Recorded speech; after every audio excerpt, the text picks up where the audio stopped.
Beyond the Mic with Sean Dillon. We're joined on the Starline by author, filmmaker, critic, composer, teacher, and film fan. He loves horror films so much. He co-founded a cult film convention, composed music for films like Parasite Lady and Queen of Blood. His latest book examines Roger Corman's Edgar Allan Poe films in Corman Poe. We welcome Chris Alexander. Hey, thanks for being here. And that's, yes, I definitely wear a lot of hats, but all of them are dark. All of them are based in and around my obsession, my lifelong obsession with horror cinema. So you are correct. Let's go beyond the mic. Chris, you created and edited the first 2 issues of Kiss Monster magazine. You're the former editor of Fangoria. Some would say you have a very dark, eclectic life. Why was examining Roger Corman's works important to you? Well, it's funny because, yes, Kiss and monster movies were my 2 passions since I was 3 years old. I discovered the album Love Gun in the library, and I saw Gene Simmons with fangs on the cover of that Ken Kelly painting. Now, that was my first monster. So those 2, and then I discovered real monster movies. So those 2 loves were my heart since I was a kid, and my parents let me love that stuff. It was never forbidden. It was never verboten. It was never taboo. So my love of the weird is tied also into a very kind of, for a few years there anyways, somewhat idyllic childhood where I shared these things with my parents. So there's a lot of affection, a lot of positivity and a lot of nostalgia based in around blood, guts, and weird sex. But the Corman Poe stuff, that again is tied into my parents. I remember my dad telling me a story that when I was a baby and I was crying, he turned on the TV one night and caught this movie called The Raven. And, he would tell me all about it, this crazy movie, this guy, Roger Corman, he was making these movies in the 60s. And then my mom would pipe in and say, yeah, and I used to go to the Kingsway Theater in Toronto and walk back through the graveyard after watching the American International Pictures, Roger Corman movies. So my mind was always fertile with having to track these movies down. And it was also, my parents fought a lot and they didn't fight when it came to talking about movies. So it was kind of cool.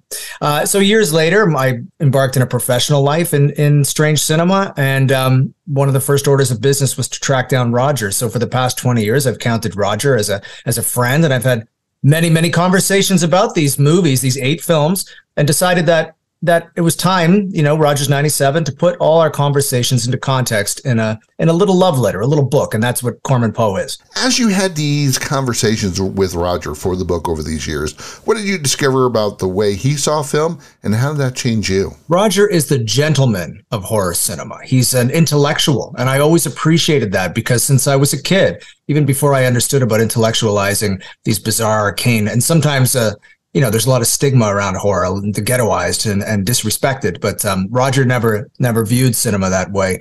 He saw, as much value as in an Ingmar Bergman film and a Kurosawa film as he did in some low-budget American International Pictures drive-in film. So the way he viewed cinema, the way he brought a sort of higher mind secretly through the back door of some of these movies, I always appreciated. And when you talk to Roger, it's like talking to an erudite English professor, and it's hard to believe that this is the same guy that made Bucket of Blood and Death Race 2000. But he certainly, first and foremost, is an intellectual and an absolute lover of cinema. And that shines through in the 8 Poe pictures, but in all of his films, no matter high or low they are. How's your love of film grown, especially while making films during the pandemic? Well, new to you is not necessarily new. You know what I mean? Okay, so we're 100 some odd years into the beginning of cinema, and I'll live another maybe 50 years if I'm lucky.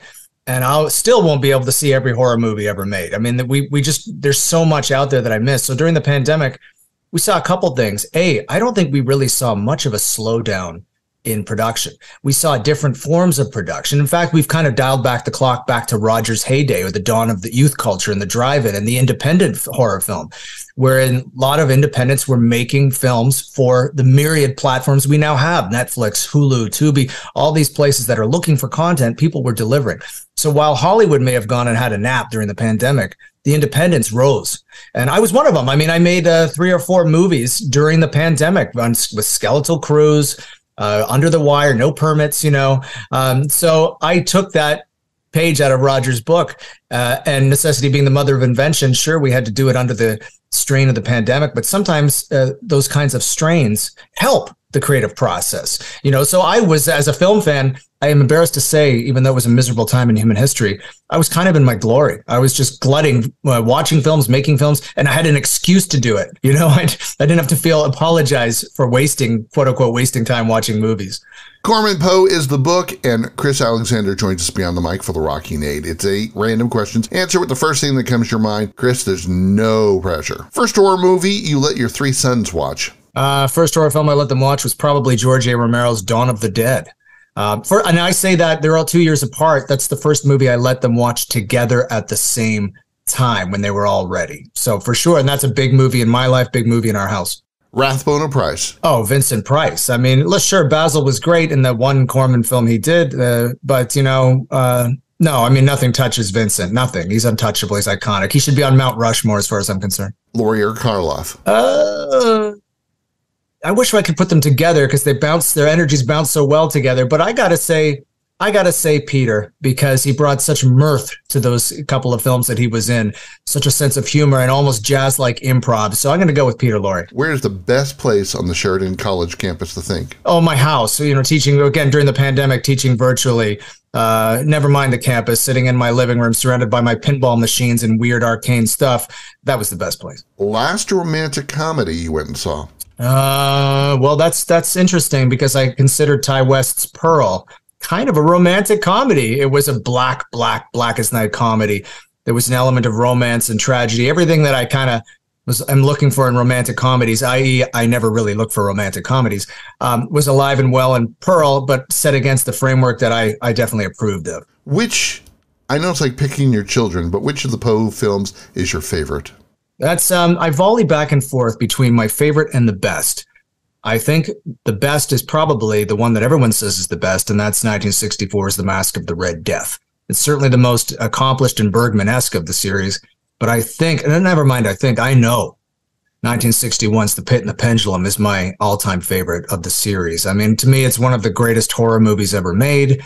It exemplifies everything I love about the series, about Gothic horror. It's Vincent Price at his apex, playing double his own father in one scene. I just think it's everything that makes these films so special, alive and well in one thriving, pulsing motion picture. One fact about you that would surprise your horror film friends. I really like, easy, smooth jazz, man. I do. And I like new age philosophy, but I don't tell anybody I listen to Deepak Chopra when no one's looking. But it's true. That's true. I do. I think you can find inspiration where you find it, and you shouldn't apologize for it. What's the last song you played on your jukebox? I literally have a jukebox. I have the same jukebox from the movie Shaun of the Dead. It's the exact same 1978 German NSM festival machine that was the bartender's head went through.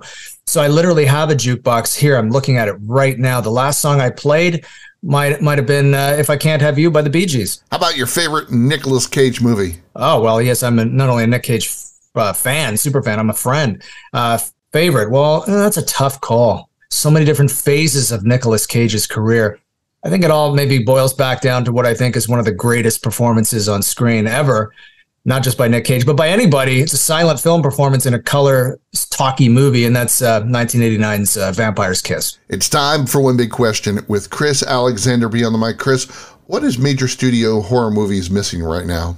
Missing now? They're missing that spontaneity, that feeling of pushing the boundaries, of breaking the rules. I think they're also missing the fact that if you look at some of the greatest horror films ever made, they weren't made by people who grew up watching horror movies necessarily. They were made by great filmmakers, full stop. They went into the playfield there aiming to make a great film, and not just a horror movie. So I think most of the modern movies try too hard to capture what is expected of horror, quote unquote, horror beats. We need more a sense of cinema in new horror. He almost ate snail genitals with Nick Cage, loves smooth jazz, and wants you to read his book, Corman Poe. Chris Alexander, thanks for taking the time to talk with us today. Thanks for throwing the snail bit in there. It's all true. But yeah, thanks for having me. And that, my friends, is a Beyond the Mic shortcut.